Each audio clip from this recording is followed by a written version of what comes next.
आपली माणसं ज्यावेळेला एखाद्या उद्योगामध्ये पडतात, जसं मागच्या एका आमच्या तरुण उद्योजकांनी सुद्धा एक व्यवसाय सुरू केला, पण याला लागणारी दूरदृष्टी असते, इच्छाशक्ती असते, पण या सगळ्या व्यवहारामध्ये संयमाची आवश्यकता मोठ्या प्रमाणात असते। ज्या ज्या वेळेला ग्राहक आपल्याकडे येतो, आपण जे सादर करू ते लगेच त्याला भावेल असं नाही।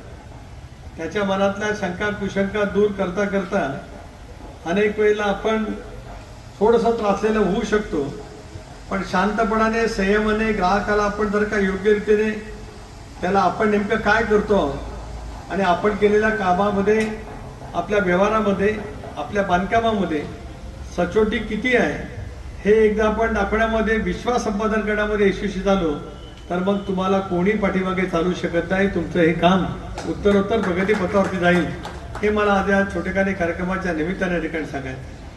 सगळा हा व्यवसाय ग्राहकांच्या वरती आणि मार्केटिंगवरती अवलंबून राहतो। एक बघितलं की दोघांनी उभे केलेले शोरूम इतक्या उत्तम पद्धतीने उभे केले की मार्केटिंगसाठी लागणारी गुणवत्ता ही त्या शोरूमच्या माध्यमातूनच ग्राहकाला आकर्षित करते। इथून ज्यावेळेला जाईल त्यावेळेला हे सगळं बघेल आणि त्यावेळेला त्याला क्षणभर वाटेल की इथे जाऊन पाहावं नेमकं काय होतंय काय नाही ते।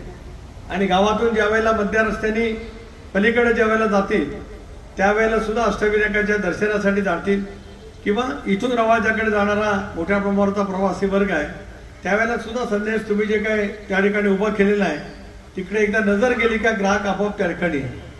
पण ग्राहकाचा चोखंदळपणा आणि त्या ग्राहकाची आपले जे काही त्या ठिकाणी ठेवणारा संबंध, सेल्समन यांचा असलेला ट्युनिंग एकदा तुम्ही सेट करण्यामध्ये यशस्वी झालात की मग कुठल्याही गोष्टीची कमतरता त्या ठिकाणी राहू शकत नाही।